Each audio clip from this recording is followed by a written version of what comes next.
अस्सलाम वालेकुम बेटा नन ज़मूंग टॉपिक दे नर्वस सिस्टम दासी यो निज़ाम ची आगा ज़मूंग द जिसम टूल पटूल कारुना कंट्रोल कई आगा काबू कई दासी किस्म निज़ाम तवेलिशी नर्वस सिस्टम दासी यो निज़ाम ची आगा ज़मूंग द जिसम टूल कारुना कंट्रोल कई काबू कई दासी किस्म निज़ाम ता दासी किस्म सिस्टम तवेलिशी नर्वस सिस्टम पूछ तر دې ځای پورې بیٹا اوس ګوره زه تاسو ته مثال درکوم چې د انسان په جسم کې څه هم کېږي دا نروس سیسټم یې کنټرول کوي. لکه ګوره تاسو دا زما دا اواز اورئ دا لیکچر اورئ او په دې باندې تاسو چې کوم دی پوهېږئ چې زه دا څه ویم هغه تاسو اورئ ذهن هم پې کار کوي. صحیح ده. نو دا د دې نروس سیسټم په کنټرول کې دي.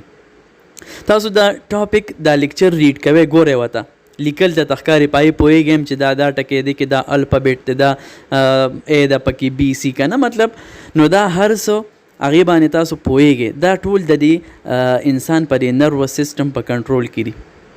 ټیک شو چې څه هم کارونه دي که تاسو ته لوږه لګي تنده لګي خوب دله درځي چې څه هم کارونه د جسم سره ریلیټډ یا د انسان د جسم نه بهر کوم څه کېږي په انوایرمنټ کې په ماحول کې که څه کېږي نو دا ټول چې کوم دی د انسان په کنټرول کې لکه د ګرمۍ احساس د سړځۍ احساس چې څه هم دي د دې دا احساس د انسان په دې نروس سیسټم په کنټرول کې دي په کابو کې دي. ټیک شو بیټا تر دې ځای پورې پوه شوې.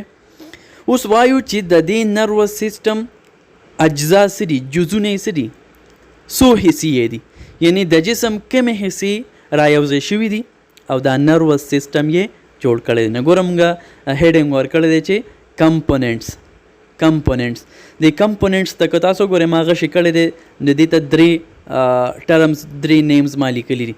یو دی برین پلس سپاینل کارډ پلس نروز. برین مطلب دماغ سپاینل کارډ مطلب زمونږ په دې املا په دې تیر کې داسې سرسې غونته ده څه مغز غونته دی هغې ته ویلی شي سپاینل کارډ.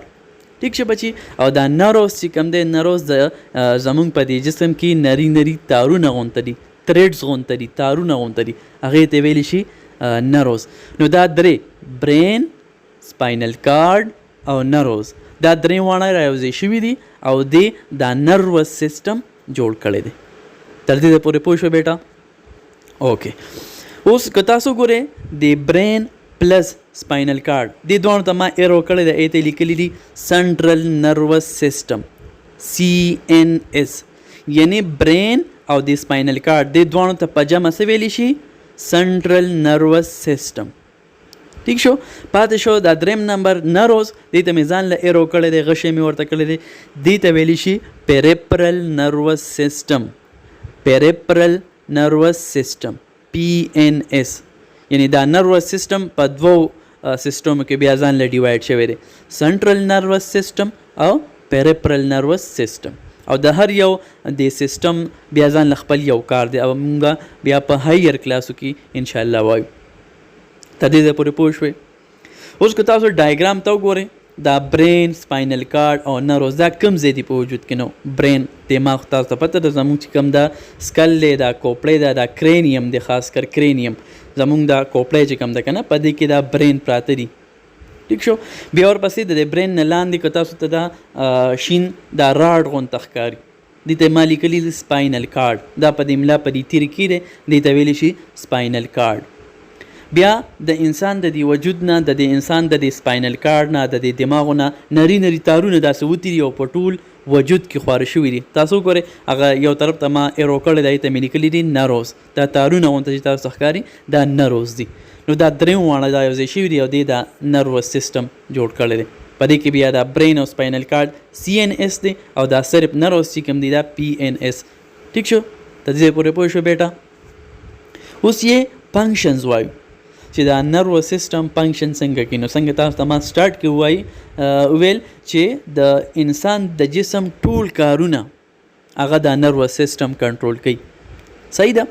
نو دا اوس څنګه یې کنټرول کوي هغه مونږ په یو درې سټیپ کې وایو په درې سټیپس کې هغه ایکسپلین کوو. لومبنی سره کلیکټ انفارمیشن دا نروس سیسټم څه کوي معلومات کلیکټ کوي راجمع کوي اوس دا معلومات د څه نه راکلیټ کوي بچیا؟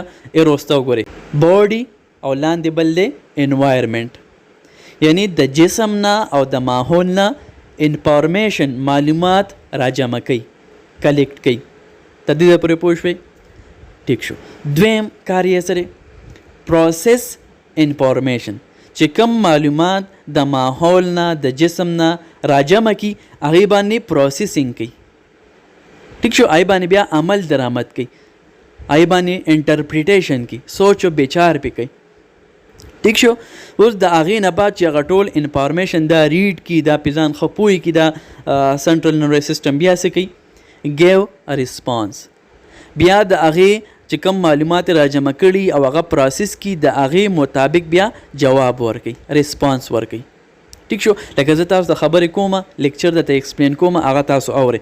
دا دماغ هغه څه کوي؟ هغه اول خدا راجمع کی د غوږ په ذریعه، د ایر په ذریعه جسم ته دننه لاړ شي، مختلف پروسس په ذریعه بیا دماغ ته ورسي. دماغ پې څه وکړي؟ پې سوچ کوي چې دا لفظ څه وي، دا یې څه وي، د دې وضاحت یې څنګه وکړو که نه، دا ټول پروسیسینګ کوي. ټیک شو. نو دا پروسیسینګ دی. ټیک شو. ریسپانس درته اسان مثال یم. ګوره فار ایگزامپل زه ستا نه تپوس وکړم چې بیټا ستا څه نوم دی، ستا نیم څه دی؟ ګوره ته څه وکړي؟ ته زما دا اواز واورې، ستا غوږونو ته دا اواز لړ شي او دا بیا چې کوم دی دماغو ته ورسي. نو دماغ ته چې ورسي، دماغ دا اواز ریډ کی، ویل ولي، پړاوې کی چې د ما ته څه ووي، یعنی د نوم تپوس یې وکړو. نو ستا دا دماغ چې دا ریډ کی او دا پته ورته ولګي چې د نوم تپوس یې رانه وکړو، نو دا ستا د خولې له د ژبې له حکم ورکړي چې ته جواب وله ورکړه، ریسپانس وله ورکړه. نو ته څه ووې؟ زما پلانکي نوم دی. ټیک شو. چې ته ووې زما پلانکي نوم دی، دا ریسپانس شو. دغه شان که زه تا ته ویم چې ته په کم کلاس کې، په سویم کې، ته وایې زه په پلانکي کلاس کې یم، دا ستا ریسپانس شو. ټیک شو. نروس سیسټم تا ته ووایي، نو ته ماله ریسپانس راکړي، جواب راکړي. صحیح ده بیټا. دغه شان که ستا خپه کې ازغې لړ شي، ته څوک خپه زر اوچته کړي. صحیح ده که نه؟ چې څنګه ازغې خپه کې خښ شي، تا ته پیغام راشي د نروس سیسټم ته، او دا نروس سیسټم په ریسپانس کې څه وکړي؟ تا ته وایي چې خپه لر کړه دغه ځای نه، دغه ځای ازغې دی، نو ته خپه لر کړي. او بیا ولا بل ریسپانس دا ورکړي چې ته هغه لاس چې کوم دی اوس یې ولا په لاس باندې ازغې لر کړي د خپې نه. نو بیټا دې ته ویلی شي ریسپانس، یعنی چې ستا نروس سیسټم ته کم انفارمیشن، کم معلومات، کم پیغامات راغلی دي او د هغې مطابق ته هغې له جواب ورکړي، د هغې مطابق یو ایکشن وکړي، یو عمل وکړي، نو دې ته ویلی شي ریسپانس. ټیک شو بیټا؟ پوه شوې تر دې ځای پورې؟ نو دا زموږ ټاپک نروس سیسټم. امید لرم چې تاسو به پې پوه شوې، په هر پوینټ باندې به ستاسو ذهن کار کړی وي. که بیا هم څه ځای کې نه پوهېږئ، څه پوینټس هم ذهن باندې کلیر شوي نی، نو په کمنټس کې تپوس وکړئ، زه به دله انسر درکړم، جواب به درکړم. تھینکس فار واچینګ. د الله په امان.